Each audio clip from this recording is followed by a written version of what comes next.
కృష్ణానది యాజమాన్య బోర్డు సమావేశం సోమవారానికి వాయిదా పడింది. ఏపీ విజ్ఞప్తితో ఈ సమావేశాన్ని సోమవారానికి వాయిదా వేస్తూ ఉన్నట్టు బోర్డు ఇరు రాష్ట్రాలకు సమాచారం పంపింది. సోమవారం మధ్యాహ్నం 3:30కు సమావేశం జరగనుంది. నిజానికి ఈ రోజు సమావేశం జరగాల్సి ఉంది. అయితే అత్యవసర సమావేశానికి హాజరు కాలేమని ఏపీ ఈఎన్సీ లేఖ రాశారు. దీంతో తేదీ మార్చాల్సి వచ్చింది. శ్రీశైలం, నాగార్జున సాగర్ జలాశయాల్లో మిగిలి ఉన్న నీటి వినియోగంపై క్లారిటీ రావాల్సి ఉంది. మరో అప్డేట్స్ తెలుసుకుందాం. మా కరెస్పాండెంట్ సుధీర్ ఉన్నారు ఫోన్ లైన్లో. సుధీర్, కృష్ణానది యాజమాన్య బోర్డు సమావేశం సోమవారానికి వాయిదా పడినట్టు సమాచారం. లేటెస్ట్ అప్డేట్స్ ఏంటి దీనికి సంబంధించి?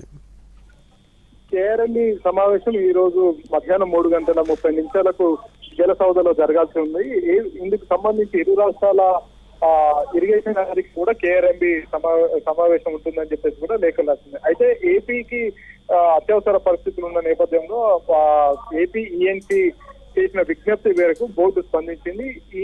ఈ నెల 24 అంటే సోమవారం రోజు మధ్యాహ్నం 3:30 మళ్ళీ సమావేశాన్ని నిర్వహించుకోవాలని చెప్పేసి భావిస్తూ సమాచారాన్ని రెండు రాష్ట్రాల ఇరిగేషన్ అధికారులకు సమాచారం పంపించింది. వాస్తవానికి తెలంగాణ, ఏపీకి సంబంధించి నీటి వాటాల కేటాయింపులు మాత్రం ఇప్పుడు చేయాల్సి ఉన్నది. అఫీషియల్ గా తెలంగాణకు 131 టీఎంసీలు, ఏపీకి 27 టీఎంసీల నీటి పంపకాలకు సంబంధించి ఒక క్లారిటీ రావాల్సి ఉంది. ఇప్పటికే తెలంగాణ కావచ్చు, ఏపీ కావచ్చు నీటిని వాడుతుంది. ఆ వాడుకున్న నీటికి ఇప్పటికే లెక్కలు కూడా కేఆర్ఎంబి స్పష్టం చేసింది. కాబట్టి ఇంకా వాడుకోబోయే నీటికి ఈ వేసవి కాలంలో నీటి వాడకానికి సంబంధించి ఒక క్లారిటీ ఇవ్వాల్సి ఉంది. కాబట్టి సోమవారం జరగనున్న ఈ సమావేశంలో ఒక క్లారిటీ వచ్చే అవకాశాలు అయితే కనిపిస్తున్నాయి. ఏపీ ప్రభుత్వం చేసిన విజ్ఞప్తి మేరకు కృష్ణా బోర్డు ఈ నిర్ణయం తీసుకున్నట్టు కూడా తెలుస్తుంది. Rafiq, thanks for updates Sudheer.